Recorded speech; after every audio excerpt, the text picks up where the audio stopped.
तदात्मानं सृजाम्यहम्। श्रीमद् भगवद गीता अध्याय 4 श्लोक 7। 1। धारणा। स्वाध्याय। गीता के 16वें अध्याय में दैवी गुणों का वर्णन करते हुए ईश्वर ने हमें जो दैवी सद्गुणों को धारण करने को कहा है, उनमें प्रथम स्थान देना उचित होगा स्वाध्याय को। अपनी स्थिति को श्रेष्ठ बनाने के लिए, योग अवस्था में स्थिर रहने के लिए और वास्तव में अन्य आत्माओं की सेवा करने में सक्षम होने के लिए पहले स्वाध्याय यानी दैनिक ज्ञान को सुनकर इसका अध्ययन करने की आवश्यकता है। स्वाध्याय ही असली सत्संग है, आत्मा के लिए पवित्र करने वाला ज्ञान का स्नान भी है, अमृत भी है और अविनाशी धन प्राप्ति का साधन भी है। ज्ञान सागर से प्राप्त पहला उपहार है, जो मनुष्य का तीसरा नेत्र ज्ञान का नेत्र खोलता है। स्वाध्याय से ही व्यक्ति अपनी बुद्धि को शुद्ध कर सकता है। स्वाध्याय का अर्थ है दिव्य ज्ञान को प्रतिदिन सुनना और ध्यान करना, जो व्यक्ति को अपने दोषों और गलतियों से अवगत कराता है।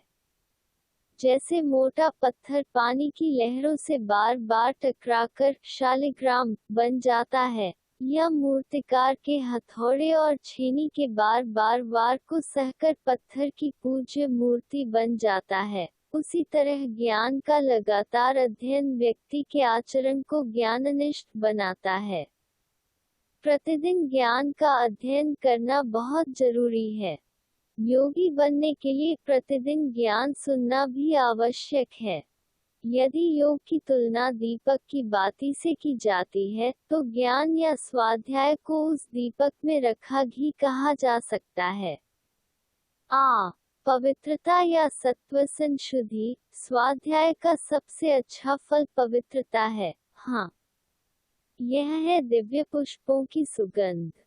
जो लोग ईश्वर की ओर आकर्षित होते हैं, उनमें यही मुख्य विशेषता होती है और यही सफलता का मुख्य साधन है। गीता में पवित्रता को सत्व संशुद्धि, शुचि, शौच आदि कहा गया है। शरीर की शुद्धि, वस्त्रों की शुद्धि, निवास स्थान की शुद्धि और उपयोग में आने वाली वस्तुओं की शुद्धि शुचि कहलाती है। जहाँ पवित्रता नहीं है, वहाँ दुख की संभावना हमेशा बनी रहती है। इसलिए पवित्रता को सुख और शांति की जननी कहा जाता है।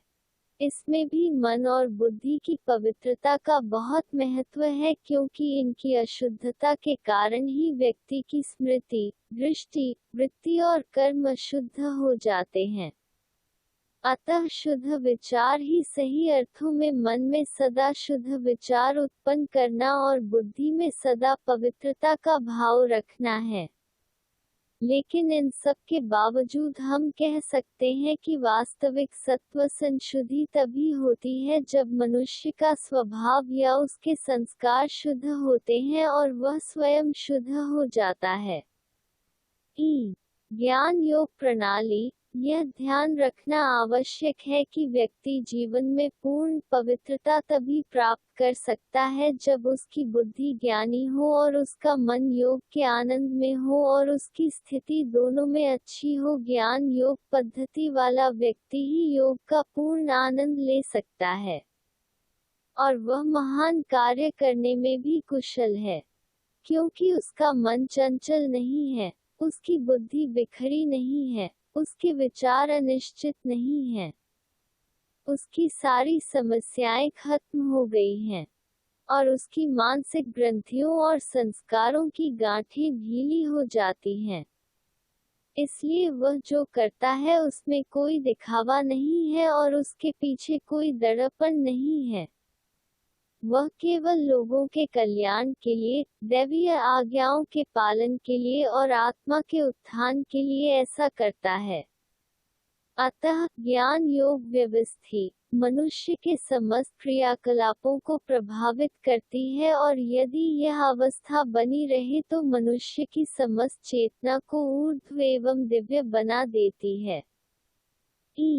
सरलता या अर्जव सरलता पवित्रता की साथी है और इसका सत्य के साथ घनिष्ठ संबंध है। सरलता में मनुष्य को विजयी बनाने की शक्ति होती है।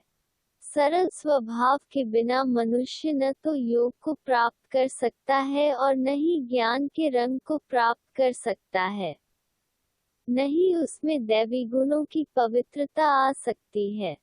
सरलता में एक प्रकार की आकर्षण शक्ति होती है और यह एक ऐसा गुण है जिसके बिना अन्य गुण हमें पूर्ण प्रकाश नहीं दे सकते।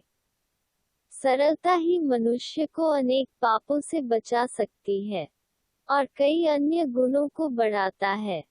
कुटिल मनुष्य जिस कुटिल और क्रूर तरीके से व्यवहार करता है वह शायद उसे थोड़ा परेशान करेगा। उसके पास सत्व शोधन, ज्ञान योग प्रणाली और पवित्रता नहीं हो सकती है और इसलिए वह देवत्व से विपरीत दिशा में जाने वाला व्यक्ति बन जाता है। इंद्रिय निग्रह जिस व्यक्ति की इंद्रियां उसके वश में नहीं होती वह आश्रित होता है और स्वप्न में भी सच्चे सुख का अनुभव नहीं कर पाएगा। दरअसल उसे आदमी नहीं बल्कि कलसूत्री गुड़िया कहा जाना चाहिए क्योंकि वह इंद्रियों के संकेतों पर नाच रहा है। लोग उन्हें कितना भी वीर विद्वान कहते हैं लेकिन वास्तव में वह इंद्रियों का गुलाम है। वह एक आदमी नहीं है, वह एक बंदर है। जो इंद्रजीत है वही देवताओं का राजा वास्तविक इंद्र है। असली राक्षस वह है जो इंद्रियों का दास है। जिस व्यक्ति में उपरोक्त 5 दिव्य गुण हैं, वही ज्ञान और योग के पथ का सच्चा यात्री या साधक है। यह समझना चाहिए कि उन्होंने गीता का सार सीखा है। उपरोक्त 5 ज्योतों के अतिरिक्त निम्नलिखित गुण धारण करने योग्य हैं। धैर्य या दृढ़ता, क्षमा, निर्भीमानता, नीतिमानता, दयालुता, कोमलता या मर्दत्व, रही या बुरे कर्म करने में शर्म महसूस करना, सत्य, अहिंसा, शांति और निर्भयता आदि। आप पाएंगे कि उपरोक्त गुण आपस में जुड़े हुए हैं।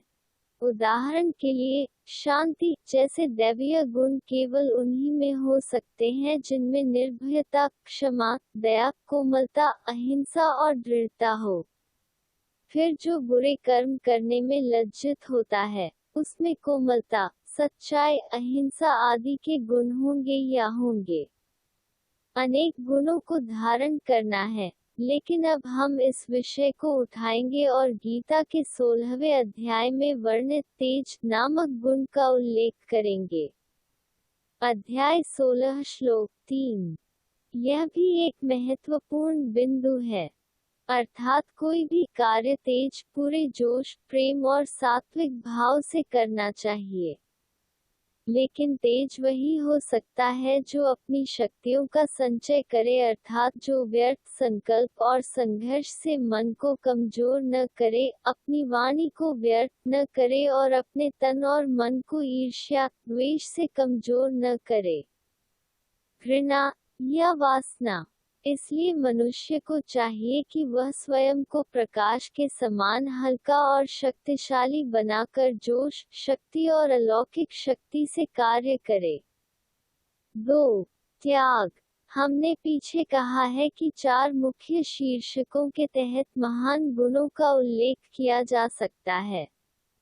अब धारणा शीर्षक के तहत कुछ गुणों पर चर्चा करने के बाद हम त्याग के बारे में बात कर रहे हैं। गीता में क्रोध, लालच, वासना और गर्व, चंचलता जिसका अर्थ है व्यर्थ इरादों का त्याग और विश्वासघात के त्याग पर जोर देता है, और अहिंसा की प्राप्ति के लिए रोग। अध्याय 16 श्लोक 1, अध्याय 16 श्लोक 3। संसार में ऐसे बहुत से लोग हैं जो गृहस्थ को त्यागने वाले को सबसे बड़ा त्यागी मानते हैं। लेकिन असली कड़वे विकारों और उनके जनक देहाभिमान का त्याग सबसे बड़ा त्याग है। जो इंद्रिय सुखों की इच्छा नहीं रखता, स्वप्न में भी सम्मान की इच्छा नहीं रखता, कर्म की लालसा नहीं रखता, जिसकी दृष्टि आध्यात्मिक और पवित्र है, नहीं वह बुरे वचनों का उच्चारण करता है। सभी इंद्रियों द्वारा किए गए पापों का त्याग किया है। वास्तविक त्यागी वही है। कुछ त्याग कर ही कुछ पाया जा सकता है। जो नहीं देता उसे लेने का कोई अधिकार नहीं है। इस सिद्धांत के अनुसार जो व्यक्ति लोक कल्याणार्थ शरीर सुख और आराम का त्याग करता है, वह भगवान की अपार संपत्ति को अपने बौद्धिक खजाने में रख सकता है। भगवान हमसे और त्याग की उम्मीद नहीं करते हैं। वे चाहते हैं कि हम अपनी भलाई के लिए अपनी निरर्थक, व्यर्थ और दयनीय आदतों को छोड़ दें, क्योंकि ऐसा करके वे हमें दिव्य रत्नों से समृद्ध कर सकते हैं। तो शब्द के सही अर्थों में वास्तविक त्याग चंचलता, राक्षसों, संस्कारों और बुरे विचारों का त्याग, या लोगों के कल्याण के लिए किसी के भौतिक सुख या आराम का त्याग है। ऐसे व्यक्ति का जीवन यज्ञमय या याज्ञार्पित जीवन होता है। तो भगवान ने भी दान और यज्ञ को दैवीय धन के रूप में गिना है। ऐसे त्यागी जीवन से यज्ञ करने वाले के जीवन में अन्य गुणों का विकास होता है। गीता में 3 प्रकार के त्याग का उल्लेख है: तामसिक, राजसिक और सात्विक। अध्याय 16 श्लोक 2, अध्याय 17 श्लोक 20, 21, 22। 3. तपस्या। वास्तविक योग सबसे बड़ी तपस्या है और इसलिए योगी भी एक तपस्वी है, क्योंकि योग के माध्यम से ही मनुष्य कर्मेंद्रों की विषयों से अप्रभावित रहता है। अध्याय 4 श्लोक 25, 26, 27। और संकल्प को शांत करता है। योग के माध्यम से ही आत्मा योगाग्नि की अग्नि में गर्म किए गए सोने के समान शुद्ध हो जाती है, जिसका अर्थ है दिव्य शक्ति। इसके अलावा ज्ञान का अध्ययन, योगाभ्यास, नियमों का पालन और सेवा भाव उन्हें साकार करने में जो कठिनाइयां दूर करनी होती हैं, वे कठिनाइयां जिन्हें सहना पड़ता है, वे भी तप ही हैं। ऐसी तप की स्थिति में महाभारत में कहा गया है कि उससे मनुष्य को निश्चित रूप से देवत्व की प्राप्ति होती है। उपरोक्त कथन के अनुसार शरीर के द्वारा संयम को सहन करना या अत्यधिक नींद का त्याग करना, इंद्रियों को वश में करना शारीरिक तप है। इसी प्रकार मन को शांत और शांत रखना मानसिक तप है और कटु या कठोर वचन न बोलना मौखिक तप है। गीता में ब्रह्मचर्य और अहिंसा को शारीरिक तपस्या कहा गया है। सत्य, प्रिय और लाभकारी वाक्यों का उच्चारण करने के साथ साथ प्रतिदिन दिव्य ज्ञान के साहित्य का अध्ययन करने के लिए इसे वाग्मय तप कहा जाता है। जो इस प्रकार तीनों प्रकार की तपस्या करता है वह वास्तव में तपस्वी है। अध्याय 17 श्लोक 14, 15, 16। गीता में सात्विक, राजसिक और तामसिक तप का उल्लेख करते हुए कहा गया है कि जो मन और इच्छाओं को शांत करता है और उन्हें संयम में रखता है, वही ईश्वर में अटूट आस्था रखता है और फल की आकांक्षा के बिना कर्म करता है, वह सात्विक तपस्वी है। अध्याय 17 श्लोक 17। दूसरी ओर जो मान, सम्मान, पूजा आदि के लिए काम करता है या दिखावे के रूप में तपस्या करता है, वह एक राजसी तपस्वी है। अध्याय 17 श्लोक 18। वह एक वास्तविक पाखंडी है और मूर्ख व्यक्ति जो पीड़ा या पीड़ा से खुद को सताता है, भूखा है, एक पैर पर खड़ा है, कांटों पर सोता है, खुद को आग में गर्म करता है, खुद को जमीन में दबाता है। वह कई दिनों तक बिना पानी के रहता है और इसी तरह के अन्य कार्य करता है। वह तामसिक तप है। अध्याय 17 श्लोक 19। इस प्रकार तप के प्रकार को जानने के बाद हमें सात्विक तप करना चाहिए। Please subscribe this channel to see continuous updates of this series.